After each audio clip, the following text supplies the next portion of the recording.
Jesus proclaimed the gospel of the kingdom and cured every disease among the people.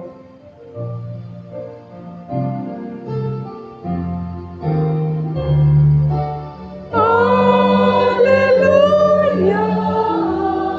hallelujah, hallelujah.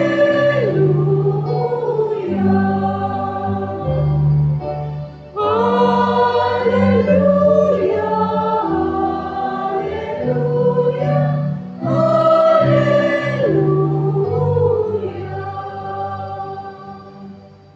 The Lord be with you. And your spirit. A reading from the Holy Gospel according to Matthew. Glory to you, O Lord. At that time Jesus withdrew to the region of Tyre and Sidon. And behold, a Canaanite woman of that district came and called out, "Have pity on me, Lord, Son of David. My daughter is tormented by a demon." But Jesus did not say a word in answer to her. Jesus' disciples came and asked him, "Send her away, for she keeps calling out after us." He said in reply, "I was sent only to the lost sheep of the house of Israel." But the woman came and did Jesus homage, saying, "Lord, help me." He said in reply, "It is not right to take the food of the children and throw it to the dogs." He said, "Please, Lord, for even the dogs eat the scraps that fall from the table of their masters." Then Jesus said to her in reply, "O woman, great is your faith. Let it be done for you as you wish." And the woman's daughter was healed from that hour. The Gospel of the Lord. Praise to you, Lord Jesus Christ. Please be seated to the Holy Reading.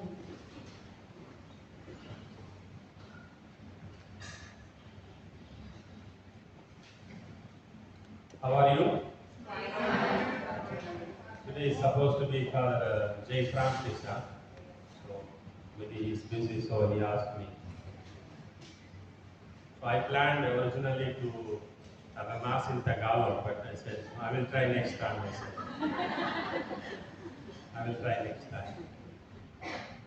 Today's gospel passage is a very beautiful passage, can teach us great lessons for each one of us. And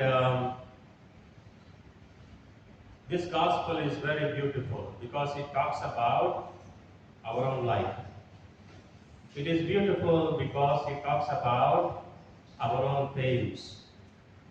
It is beautiful because it talks about our own difficulties or crosses or the challenges and many things that we face every day. And so this woman comes to Jesus and asks Jesus, "Have pity on me, Son of David, because my daughter is tormented by a demon." So this woman we have to appreciate because she comes from a pagan district, a pagan place. That means the people there do not have faith. But then she recognizes Jesus, and then she has the courage to approach Jesus, and she knows also how to approach Jesus. And so, what brings her to approach Jesus? It is the love for her daughter. And she says that the daughter is tormented by a demon, and therefore this problem, this pain, and the love she has for her daughter brings this woman to Jesus. And so this is the reason. And she has the courage to really come to Jesus. We have to appreciate the courage that she has in order to come and tell Jesus. And she tells Jesus her problem. So she also knows how to present or how to tell Jesus her own pain, her own problem. And the way that she approached was beautiful because a pagan woman, a woman who has no faith, tells Jesus, "Son of David, have pity on me." You know? beautiful expression of the faith. But then in the beginning, as we heard in the gospel, the disciples are not interested to help this woman. Even Jesus also is not interested to help this woman. And so the woman must have been disappointed because Jesus was not willing. I was sent only to the lost sheep of Israel, and you are not part of the Israel. Therefore, I am not for you. So disappointment. But finally, in the conversation, she had a great faith in Jesus, and Jesus says, "Woman, your faith is really great, and your faith will give you the blessing. Your faith in God will give you the blessing." And so Jesus, praising the faith of a pagan woman, a Canaanite woman. So we think that she has no faith, but Jesus tells, your faith is really great. Your faith is really great. And so let us also, what can we learn from this passage? Let us put ourselves in the place of this woman. Let us put ourselves in the place of this woman. I'm sure all of us, from time to time, we go through the difficulties, lots of pain. Everybody, whether it is a family issue or whether it is a work issue or whether it is somebody else. And so we all go through the pain. When there is a pain, maybe in a different ways, we are disappointed, we are angry, we are frustrated. And so the pain can be in different ways. We are angry, we are frustrated, we are disappointed, we are hurt, hurt by the other people or by the comments of the other people and so on. Many times we try to solve the problem, also in a different way. But this woman is telling us today, that we should have the courage to bring all our pains to Jesus. The pain can be the anger, the pain can be the frustration, the pain can be the family or anything else. The woman had the courage to bring the pain, to bring the problem to Jesus. And so this is the first thing that this woman is teaching us.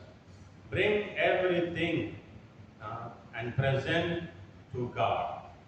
All the pains, all the crosses, all the disappointments, frustrations, and so many things. And we need courage to bring these things and present to God. And in what way we have to present? The woman had a very nice approach to God. She did not demand God, she did not get angry with Jesus.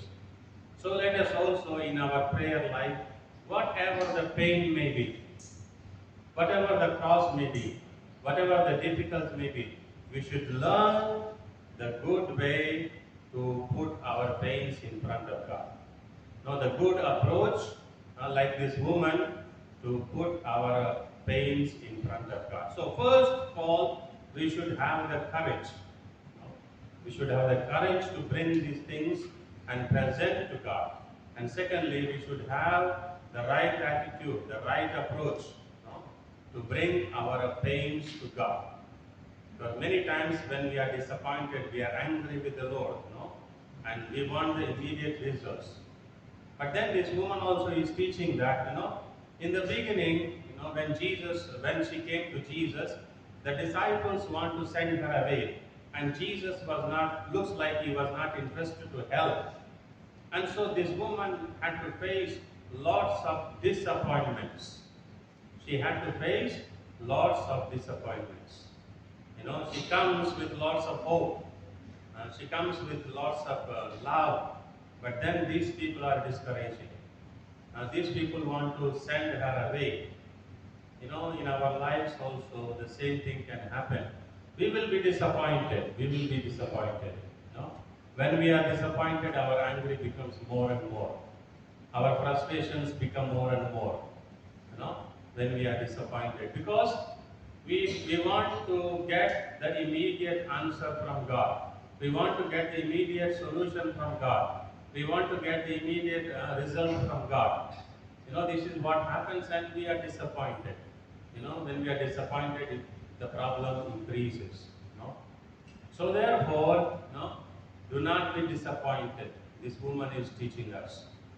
And finally, she was able to go home successfully because of her persistence in faith. Now, she did not give up. She did not give up. And she continuously asking, whatever is remaining, after you give everything to everybody, whatever is remaining, just give me. And then she had a great faith, and her faith, gave her the blessing, and her faith gave her the success. And so this woman was not disappointed. And so, dear brothers and sisters, many times what we do, our anger or frustration or the pain or the cross or whatever it may be, we keep many things to ourselves, in ourselves many times. That is not good. That is not good. We should either have a friend, or we should either bring to God. And so many times people ask me, Father, when you face, let's say, a problem or a challenge or anything, what will you do? What will you do? And so usually we talk to our friends, right? The people we can have trust, right? And so share the problem with them, and share the pain with the other people, and bring everything to God. Bring everything to God. So slowly, we can see the good result. So, dear brothers and sisters, do not keep the pain to yourself. There is somebody who wants to listen. There is somebody. So have the courage, have the right approach, right attitude, and do not be disappointed. And your persistence, your faith will give you the blessing. God bless you.